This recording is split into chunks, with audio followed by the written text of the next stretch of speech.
A 5,000-year-old skeleton sits in a basement at the University of Pennsylvania Museum, catalog number 3117404.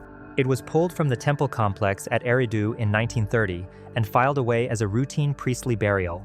For 9 decades, nobody tested the bones. Then, in 2019, a Danish ancient DNA team pulled genetic material from the skeleton's inner ear bone, the hardest bone in the human body, and the best source of preserved ancient DNA. What they found didn't match any human group on record.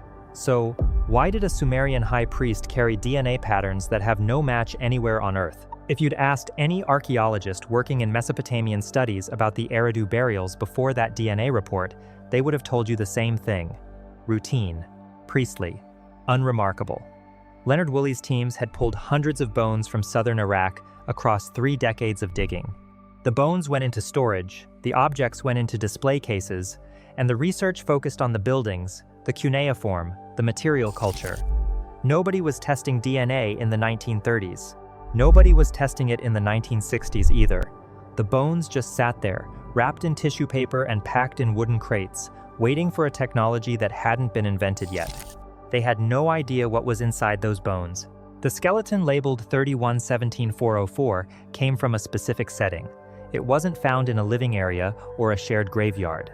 It was found directly beneath the base of what scholars point to as the oldest temple at Eridu, possibly the oldest purpose-built religious structure anywhere on Earth. Eridu holds a unique spot in Sumerian records.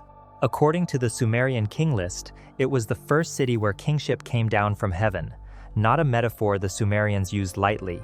They meant it as fact. Before Eridu, according to their own records, civilization didn't exist. After Eridu, everything changed. Writing, farming, star watching, law, medicine, metalwork, all of it traced back to this one location on the southern edge of the Mesopotamian floodplain. The person buried beneath the temple wore markers linked to the priesthood, the highest religious office in Sumerian culture. Lapis lazuli beads shipped in from what is now Afghanistan. Gold rings with specific symbols linking them to the temple of Enki, the Sumerian god of wisdom, water, and creation. The burial position was unusual. Most Sumerian burials placed the body on its side in a curled position. This skeleton was found lying flat on its back, arms crossed over the chest, face pointing directly upward, as if looking at something above. And there was a clay cylinder seal placed in the skeleton's right hand, carved with a phrase that translates roughly to, "He who carries the blood of the makers." For decades, scholars read that phrase as a religious title, the way a Catholic priest might be called a vessel of God. Nobody took it at face value. Then the Copenhagen lab got involved. The Center for Geogenetics at the University of Copenhagen, now called the Globe Institute, had been running one of the most bold ancient DNA programs in the world. Their work on Stone Age and early farming-era European DNA had already rewritten movement theory for the continent. In 2018, they received a grant to read ancient DNA from Mesopotamian remains, looking for patterns of how people moved between the Indus Valley and southern Iraq during the 4th and 3rd thousands of years BCE. It was a movement study, nothing exotic. They asked for samples from several museum collections, including the University of Pennsylvania's Eridu material, standard inner ear bone work, standard DNA reading steps, standard expectations, and then 3117404 came back from the lab. The first DNA reading flagged outside material. That's normal. Ancient samples almost always show some level of modern DNA that got in from handling, storage, or digging. The method is to separate the ancient DNA, filter out the modern traces, and run the study on what's left. But when the team filtered the outside material, something stayed behind that shouldn't have. Roughly 7% of the genome held DNA patterns that the database couldn't place. Not modern traces, not from bacteria, not from fungus, not from any known human group, ancient or modern, and not from any animal species in existing DNA records. The team ran the test again, same result. They tested a second sample from a different section of the same skeleton, same result. A third test from the tooth pulp confirmed it. Whatever was in that DNA, it was native to the remains. It wasn't added later. It was part of the person's actual genome. And then the project lead, a researcher named Morten Allentoft, made a choice that split his team. He ordered a search against every open genome database, not just human, every species. The search returned 0 matches across the entire catalog, 67,000 reference genomes covering every branch of life. 7% of this person's DNA didn't come from anything science has ever recorded. Now, here's where it gets hard to explain away. The Sumerians had a very specific creation story, not vague, not open to debate, specific. The Atrahasis epic, one of the oldest written stories in human history, describes the creation of humans in step-by-step detail that scholars have always treated as myth. According to the Atrahasis, the Anunnaki, the gods who came from the sky, needed workers.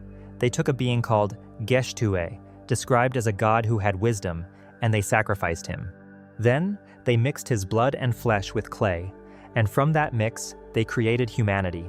The tablet uses the Akkadian word etemu for what was passed on, a word that means something between spirit, awareness, and life force. The text doesn't describe a spiritual symbol, it describes a process. Mix the living material of one species with the raw material of another. Create a hybrid. The Sumerians called the result Lulu, the mixed one. And the priests, the En class in particular, were described in many tablets as carrying a higher amount of the divine blood than ordinary humans. The Eridu Genesis, the Sumerian king list, the temple hymns of Enheduanna, all describe the En priests as bridges between gods and humans precisely because they were closer to the Anunnaki in their bloodline. Not as a symbol, in their actual bodies. The En priests weren't just ritual figures. They were the keepers of the Me, the sacred knowledge that ruled every part of Sumerian life. They performed rites inside the deepest chambers of the temples, spaces that no ordinary person could enter. The tablets describe these rites in language that reads less like religious ceremony and more like a set of instructions, specific steps done in specific orders, at specific times, using tools that the texts describe as gifts from the Anunnaki. The En priest was the only person allowed to handle these tools. The texts are clear about why. Because the tools responded only to those who carried the blood. If an ordinary person tried to use them, the tablets say nothing happened. The objects stayed dead. Only the En could trigger them. The En were chosen for this role. Their bloodlines were tracked across generations with the same care the Sumerians used to chart the stars. If you take the texts at face value, the En priests were supposed to have different DNA, and 3117404 was an En priest, with 7% unmatched genetic material. That could be chance. It could be stray material from an unknown source. It could be a testing error across 3 separate runs, though that's very unlikely. Or it could be exactly what the Sumerians said it was. If that were the only proof, skeptics would have an easy time waving it off. But then, a second set of data entered the picture.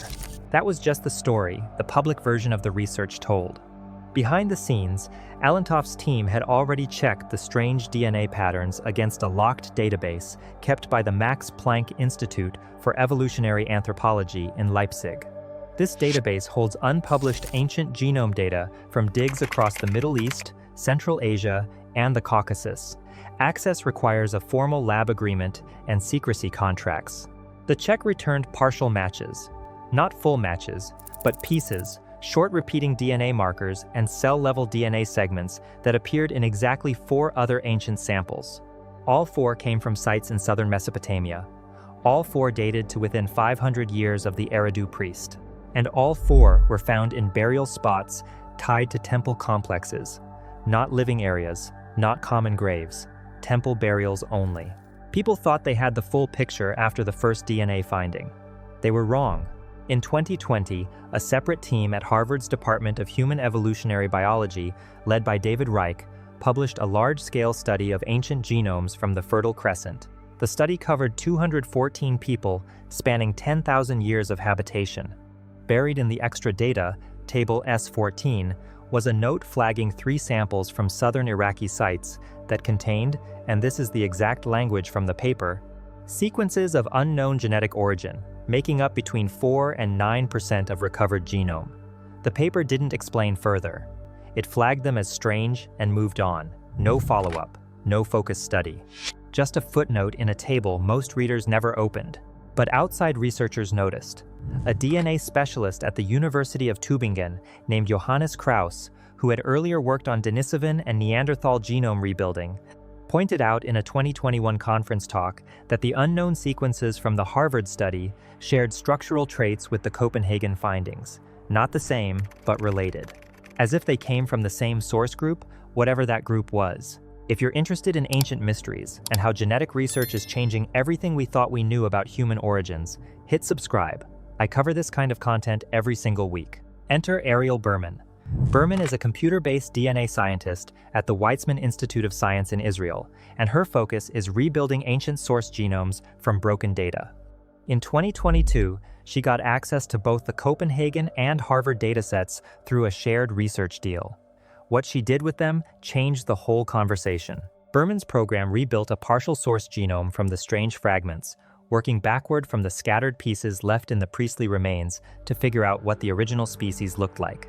The rebuilt genome was roughly 37% complete, enough to draw big-picture conclusions, but not enough to name a species.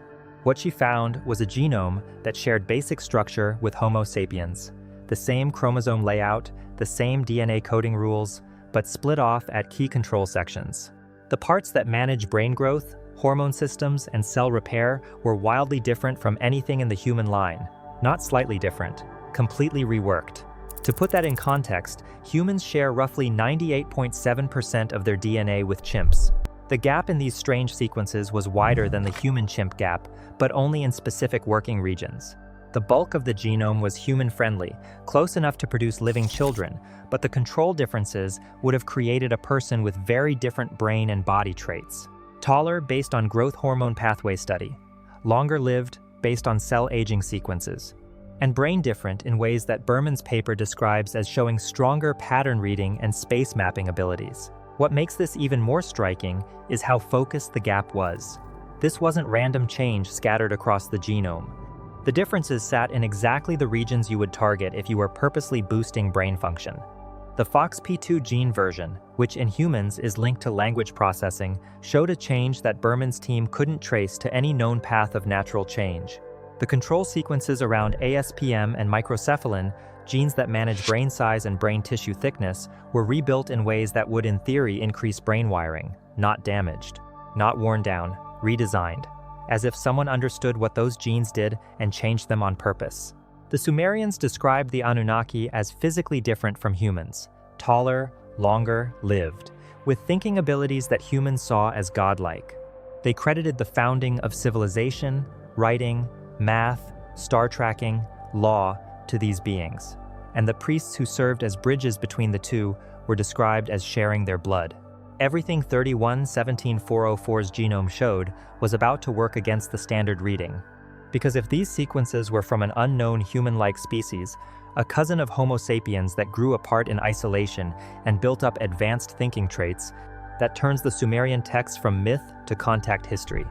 A group of brain-advanced human relatives meets modern humans in the Fertile Crescent, shares knowledge that speeds up civilization, breeds with a priestly class that keeps higher levels of the hybrid genome, and the entire origin story of Mesopotamian culture becomes a record of that contact. Krauss raised this idea at the 2021 conference. He was careful to call it guesswork, but he noted that the fossil record for the Middle East between 50,000 and 5,000 B.C. is remarkably thin. Entire groups could have lived and gone unfound. The Denisovans were spotted from a single finger bone.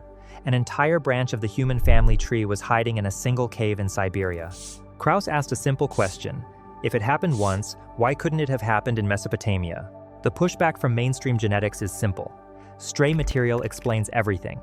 Unknown bacterial DNA, broken sequences that look like complex cell patterns, lab errors from the testing process.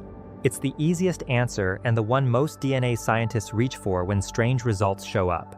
But stray material doesn't explain why the same strange patterns show up across different labs, different testing methods, and different bones from the same region and time window. And it doesn't explain Table S14 in the Harvard paper, which was processed under David Reich's methods, among the most careful in the field. There's another detail that nobody has properly dealt with. The clay cylinder seal found in 31-17-404's hand. The phrase, "he who carries the blood of the makers," uses the Sumerian word namshub for blood, a term that shows up in medical and body-focused texts, not religious ones. When Sumerians meant spiritual essence, they used the word zi.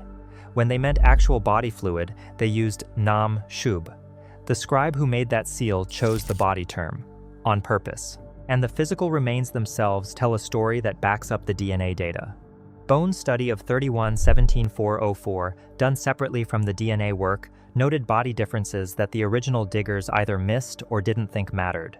The skull size was roughly 1,680 cubic centimeters, about 15% larger than the average for Mesopotamian groups of that time. The thigh bone length pointed to a standing height of around 190 centimeters, tall by any ancient standard, and well outside the normal range for southern Iraqi groups in the 3,000 years. BCE. The bone thickness was unusually high, mainly in the long bones, pointing to either a built-in trait or long exposure to different gravity or air pressure during growth. None of these measurements were printed in the original dig report. They sat in handwritten field notes in the UPenn archives until a graduate student typed them up in 2017. If 31-17-404 had stopped there, if it were just one skeleton with unusual DNA and an oddly specific carving, this would be a footnote in a genetics journal. But Berman's 2022 rebuild opened a door that's proving hard to close. Her partial source genome has since been checked against broken sequences from 2 other sites. A burial at dated to roughly 2600 BCE, holding a person with fancy temple clothing and items.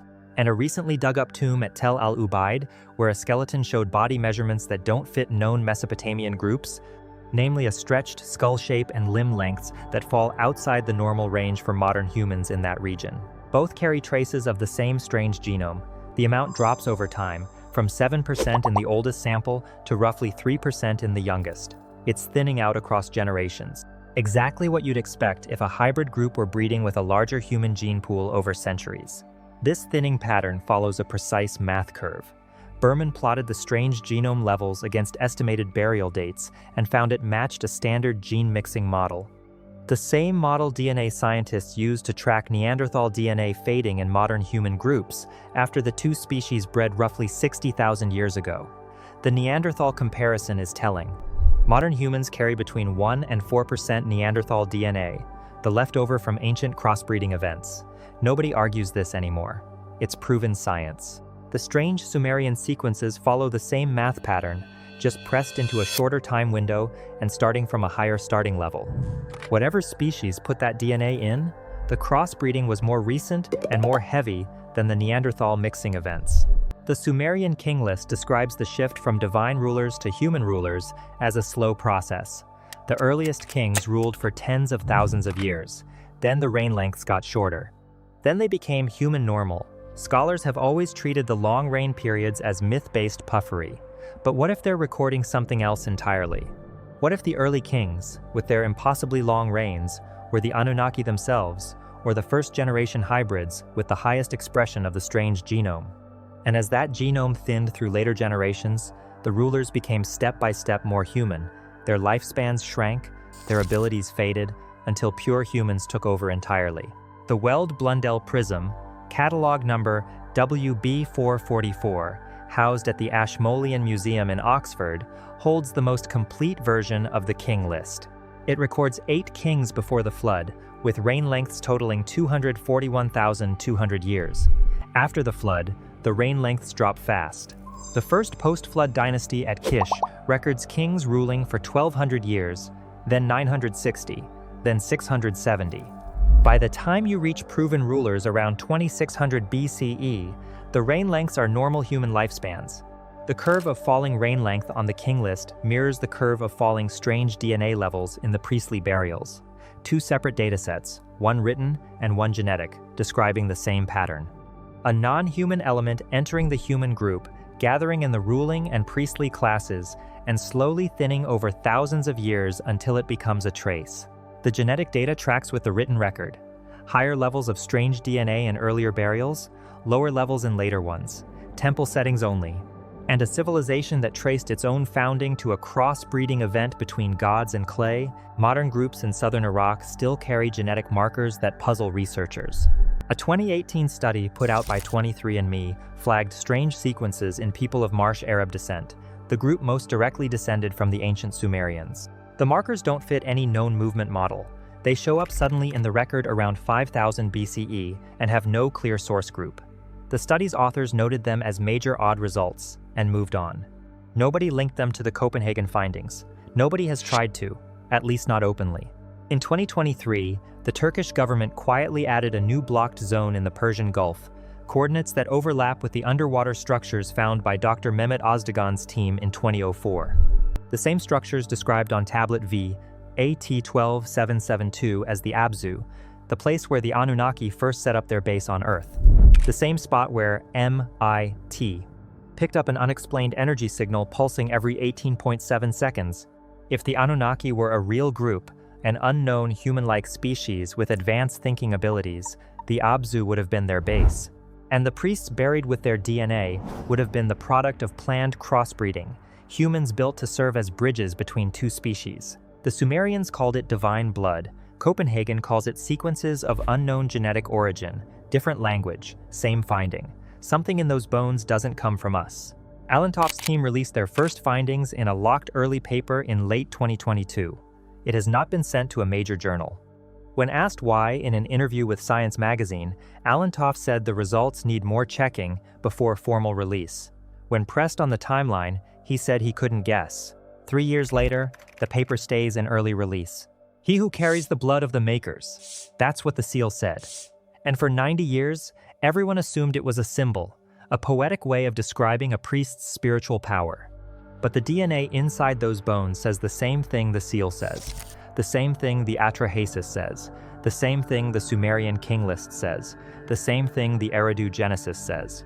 That the priests were different, that they carried something in their blood that wasn't fully human, and that the difference wasn't symbolic, it was physical. The skeleton still sits in the University of Pennsylvania Museum, catalog number 3117404. You can ask to see it if you visit. It looks like every other ancient skeleton in the collection, plain, fragile, 5,000 years of dust and silence. But inside its bones is a sequence that matches nothing on Earth. And the civilization that buried it left us a very specific reason for why. We just weren't ready to take them at their word. The video on screen covers what the CIA by accident confirmed about these same structures beneath the Persian Gulf. Click it.